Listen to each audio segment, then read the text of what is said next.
যখন পেশেন্টরা আমাদের কাছে অ্যাগ্রেসিভ ফর্মস অফ ক্যান্সার নিয়ে আসছেন, তখন তাদেরকে শুধুমাত্র রোগের সাথে নয়, ব্যথা, ক্লান্তি, নজিয়া অর্থাৎ বমি বমি ভাব এবং খিদে না পাওয়া, এই সব কিছুর সাথেই লড়াই করতে হয়।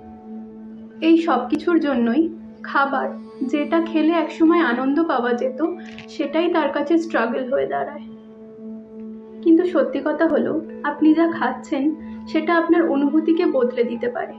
স্পেশালি অ্যাগ্রেসিভ ফর্মস অফ ক্যান্সারের ক্ষেত্রে খাবারের মাধ্যমে আপনি আপনার দেহের শক্তি, রোগ প্রতিরোধ ক্ষমতা, এমনকি চিকিৎসা পদ্ধতির প্রতিক্রিয়া অবধি উন্নত করতে পারেন। এই কারণেই আমরা আপনার শরীর, হজম শক্তি এবং রোগের ধরন অনুযায়ী খাদ্য তালিকা অর্থাৎ ডায়েট প্ল্যান তৈরি করে থাকি। আমি নিজে দেখেছি যে সমস্ত রোগীরা 1 চামচ খাবার অবধি খেতে পারতেন না, শুধুমাত্র খাদ্যাভ্যাস পরিবর্তন করে তারা ধীরে ধীরে খাবার খেতে পারছে, রোগ প্রতিরোধ ক্ষমতা ফিরে পাচ্ছে এবং আস্তে আস্তে নর্মাল লাইফ লিড করতে পারছে। এই যুদ্ধে আপনারা একা নন। ডিএস রিসার্চ সেন্টার সবসময় আপনাদের পাশে আছে।